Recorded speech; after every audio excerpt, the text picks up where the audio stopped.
Chapter 30. Minley's feet pounded against the rocky ground, fighting the uneven earth as she climbed upward. It was difficult.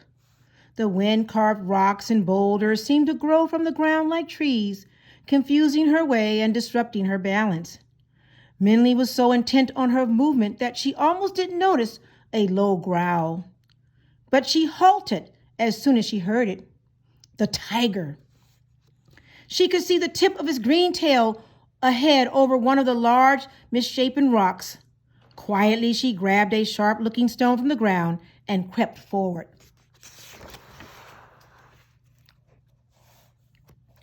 There it was, in a clearing of flat stone. The evil animal was pacing back and forth as if it were waiting. Minley tightened her grip on the stone. Then she gasped. A plump little girl, dressed in brilliant red, was running toward the tiger. Before Minley could scream a warning, someone from behind her pulled her down and covered her mouth. "Shh," the voice said, and Minley looked into the eyes of a small boy who seemed to be the same age as the girl. Underneath a gray blanket he was using like a cape, she could see flashes of quilted red clothing that matched the girl's. His face was round and pink, as if it were more used to laughing than the serious frown it wore now. She nodded at his panicked gestures to keep quiet. "Oh, great green tiger!" The little girl threw herself on the ground in a trembling kowtow before the beast. "Powerful spirit of the magistrate, my worthless ancestors angered. My brother and I were sent to you as the sacrifice you demanded." The tiger roared ferociously, and the girl cowered. "I'm sorry," the girl said, her voice quivering. "My brother and I were both sent to you, but on the way here, another monstrous beast attacked us. He took my brother, and so there's only me." The tiger made an outraged sound. "Yes, another beast," the girl said. "This is what happened." The story the girl told the green tiger. "Your message to the family caused an uproar. There was great wailing and crying as a gong. Our grandfather told us that you demanded 2 children every month to be sacrificed to you. It was payment for the insult our ancestors caused you," he said, "and if we paid you, you would leave the rest of the village family in peace. It was a high price, but we knew with your immense power and strength, we could not disobey."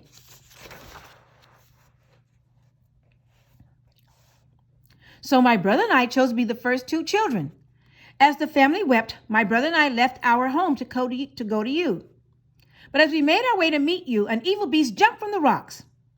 He looked like you, only not as strong or as mighty, of course, and he was dark, the color of a night shadow. He roared at us, but as we trembled to the ground, I cried out, 'Do not eat us, beast. We belong to the great green tiger.' And the beast stopped his roar at my words. 'Green tiger?' he growled. 'Yes,' I said, 'we are sacrifices for the great green tiger. We are not for you. If you attack us, you will make the mighty green tiger angry, and he will destroy you.' 'Destroy me? Ha, ha,' the beast laughed. 'The green tiger is an old weakling.' 'No,' my brother protested. 'The great green tiger is the most powerful beast of all. None can defy him.' The beast laughed again. 'A paper pig is more mighty than the green tiger. I will take you, but leave the other for him. Pathetic dog that he is.' And with that, the girl said, he took my brother and dragged him to his cave." The girl burst into sobs as Minley stole a glance at the boy. The boy looked a bit sheepish, but again put his finger to his lips for quiet. The tiger growled with impatience. And as he disappeared, he said, the girl swallowed nervously at the green tiger's furious face, "Tell the green tiger that his son, the king, left you out of pity for his poor, feeble father." With those words, the green tiger roared with such a rage that even the stones seemed to shudder. Minley quaked, and the boy held her arm even tighter. "I can show you his den where he dragged my brother," the girl quivered. The tiger nodded at the girl with narrowed eyes seething with fury. Shaking, the girl got up and began to lead the tiger away from the clearing. Minley, with the boy beckoning, silently followed. Chapter 31. Minley and the boy followed from a distance, past sharp rocks and jutting boulders. The girl finally stopped in another clearing. It was only when Minley and the boy pressed up behind one of the rocks that she realized it was once a stone carving, and the clearing was the ruin of an abandoned house, now mostly worn away by the wind. "Here," the girl said, "the beast dragged my brother into that cave." She pointed to a strange hole in the ground. Minley scarcely recognized it as a large, abandoned well. The rocks around the opening were rough and cracked, and a ripped piece of red fabric lay torn on one of the sharp stones. Minnie looked at the boy and saw his ripped pants. He smirked. "The beast, your son," the girl faltered, "is in there. He also said—" The tiger growled at her to continue. "He said that," and the girl swallowed in fear, "that you would be too much of a coward to confront him." The tiger glowered ferociously, stalked to the edge of the well, and snarled into the blackness. "He's in there," the girl said. "Do you see him?" The deep well was full of shadows, but the dark water caught the reflection of the tiger's menacing eyes and sharp teeth. Full of wrath, the tiger growled at his own reflection, thinking it was a black beast. As the reflection growled back, the tiger gave a ferocious roar. The roar echoed back. "That's him," the girl said. "He's mocking you." Outraged, the tiger clawed the stone ground and snarled again, even louder and angrier. "How dare he," the girl said. "He insults you, your own son."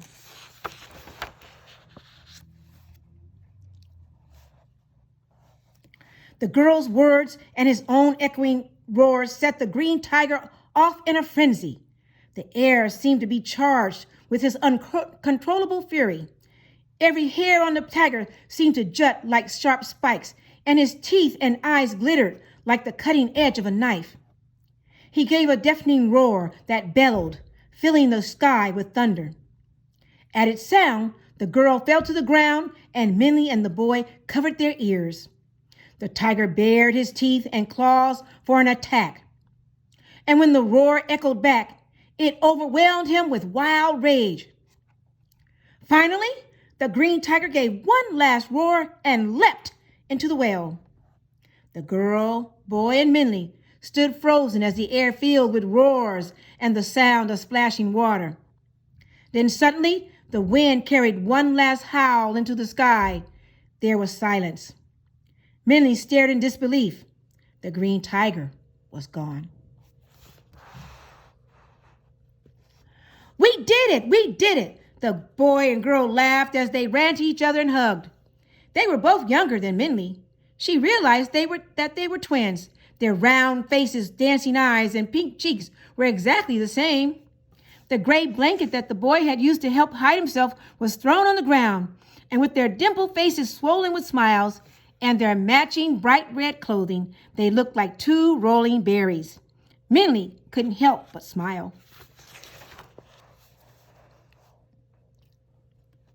And as they laughed and congratulated each other, another voice called in the distance. "Afu! Dafu!" the voice cried. "Where are you?" The children looked at each other. "Agam!" the girl said, and together they called, "Here! We're over here!" A tall, gray-haired man burst into the clearing. A bag was strapped onto his back, and in one hand he held a spear, and a sword, and in the other a spear. As soon as he saw the children, both weapons clattered to the ground, and they ran into his arms. "Afu! Dafu!" he cried. "We were so worried." "We did it, Agang," the boy said. "We did it. We destroyed the tiger just like we said we would." "Yes," the girl said. "Our plan worked. We tricked him into the well just like we said we would." "You were not supposed to do that," the man said, holding them tightly. "We told you it was too dangerous." "That's why we sneaked away," the girl said. "We knew it would work. We used his anger against him, just like you said we should. You said he was even angrier at his son, and his anger would blind him. And it did. I didn't say you should do anything, the man said, kneeling with his hands on both their shoulders. You were not supposed to go after the green tiger yourselves. You're not angry, right? The boy said. Now no one will have to be scared anymore. We can let the animals out of the house and go outdoors again. Oh, Dafu, the grandfather said, hugging them even closer. Afu, as long as you both are safe, that is all that matters. Then the gray-haired man saw Minley watching them. Ah, who is this? He said, beckoning Minley closer. Before either child could say a word, Minley rushed up with a hurried bow. Please, she said. My friend, the green tiger injured him, and he's hurt, and... The grandfather quickly pushed the children off him and stood up. Hurt by the green tiger, he said. Take me to your friend quickly. It is lucky I brought the medicine bag with me. Dafu, get your blanket and give it to this girl. She is cold. The boy ran for his blanket, stopping to pick up the torn fabric from his pants and brought it to her. Minley wrapped the gray blanket around her. She was grateful for its warmth, but even more grateful that the man wanted to help immediately. How long ago was your friend injured? The man asked as he urged her to lead the way. After Minley told him, he shook his head. We must hurry then, he said. The green tiger is no ordinary beast. His teeth and claws are poison. Without the medicine I have, he will die before seeing the sunset. Minley swallowed hard and quickened her pace. The wind seemed to scream a warning, and even under the layer of Dafu's blanket, she felt cold. Would they be too late? Would they be able to save the dragon? Chapter 33. He's in here, Minley called to Afu, Dafu, and their grandfather, pointing to the cave opening. Even before reaching the entrance, a gong was already holding the medicine bottle in his hand. As they rushed inside, Minley was relieved to hear Dragon's rasping breath. He was still alive, but as the children and their grandfather saw him lying in the dim light, they stopped, shocked still. Your friend, the boy said in awe. Is a dragon? The old man recovered from his surprise. It matters not, he said to them. Quickly, where is his wound? Minley carefully unwound her blanket from Dragon's arm and winced. The gashes seemed to have burned into him like evil coals. The blackness had spread and his arm looked like a burnt tree. Swiftly, the man pushed Minley aside and began to pour the liquid from the medicine jar over Dragon's black arm. The tonic was a clear yellow-green with a gentle aroma of fresh flowers and grass, reminding Minley of a spring morning. As it washed over Dragon's diseased arm, his tightly closed eyes relaxed and the grimace on his face smoothed, as if a deep pain was relieved. The medicine melted the dark poison. The blackness seemed to be rinsing away, and Dragon's breathing became easier and even. Minley sighed. She hadn't realized until then that she had been holding her breath. She knew, even before this man smiled, that Dragon was going to be okay. Dafu, the man said, and Minley realized that he was calling both his grandchildren with a single name. Go home and tell the family what has happened and where I am, or they will worry. I need to stay with the dragon. Tell Amma and all the women to make more medicine, and when it is ready, bring it to me. This dragon will need to drink it when he awakens. Thank you, Minley said softly. The man turned and looked at her wind-burned face, tangled hair, and eyes shadowed with weariness. He is going to be fine, the grandfather said to her kindly, and then turned back to the children. Da'afu, bring this girl home and tell Amma to take care of her. She has not slept in a warm bed for a long time. I want to stay with Dragon, Minley protested. I want to help him. I will stay with him, the old man said to her. Don't worry, he will be fine. You have already helped him. Minley opened her mouth to argue, but a yawn formed instead. She realized the man was right, and nodded her head. The boy took one of Minley's hands and the girl took the other, and they led her out of the cave.